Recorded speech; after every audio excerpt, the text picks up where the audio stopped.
झीलों की नगरी उदयपुर में 6 नवंबर 2025 को गोवर्धन विलास क्षेत्र में ऐसी गाज 72 परिवारों पर पड़ी कि 72 मकानों को जमींदोज कर दिया। इन लोगों का गुनाह सिर्फ इतना था कि इन्होंने उदयपुर विकास प्राधिकरण की ज़मीन पर अवैध तरीके से मकान बना दिए गए। इसको लेकर यूडीए की कार्रवाई ऐसी कुछ चली कि वह बुलडोज़र लेके पहुंचे और सभी के मकानों को जमींदोज कर दिया। उन्होंने किसी की नहीं सुनी, न नेता की न वहां के जनप्रतिनिधियों की, बस उनका बुलडोज़र चलता गया।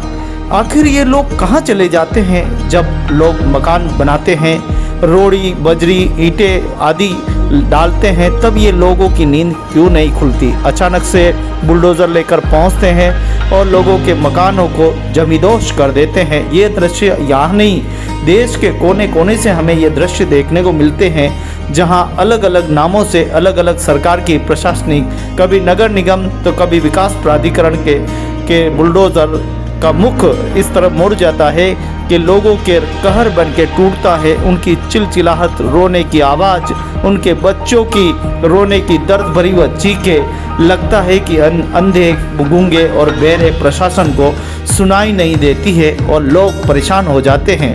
लोगों को सस्ता सुंदर सुलभ मकान, ज़िंदगी बीत जाती है मकान बनाने में। एक मकान पर लोन होता है, वो 35-40 साल तक वो अपनी किस्तें भरता रहता है, पूरी ज़िंदगी मशीन बनकर काम करता है।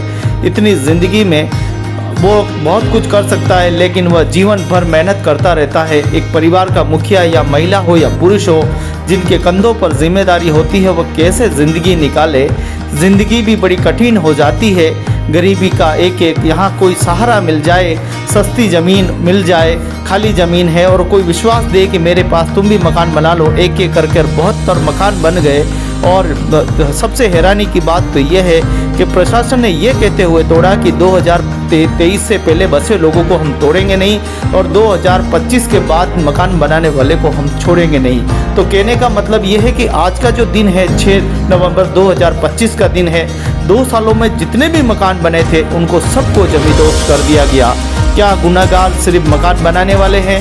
क्या गुनहगार वो लोग नहीं हैं जो ज़मीन के रखवाले हैं, जिनकी ज़मीन है? क्या वो ध्यान रखने की जिम्मेदारी नहीं है?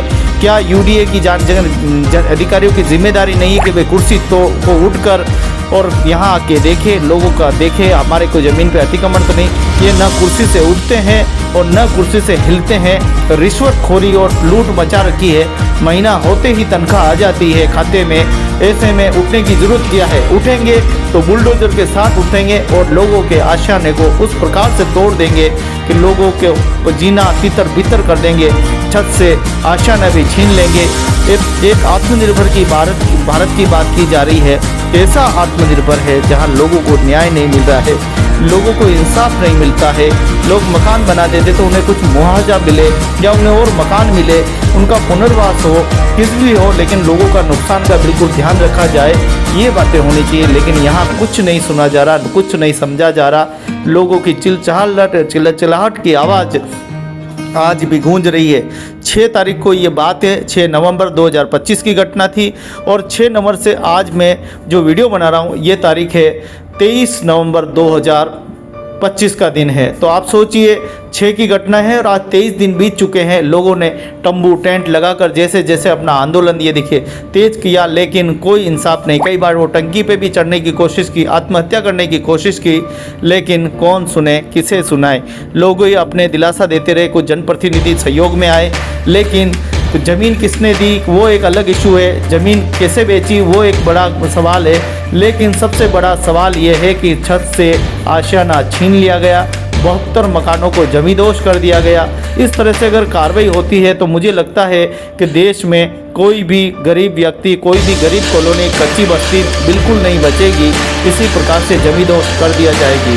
हैरानी की बात तो यह है कि यहाँ पानी की टंकी लोगों के पीने के लिए बनी है, इसके साथ ही लोगों को बिजली के कनेक्शन आदि दिए गए।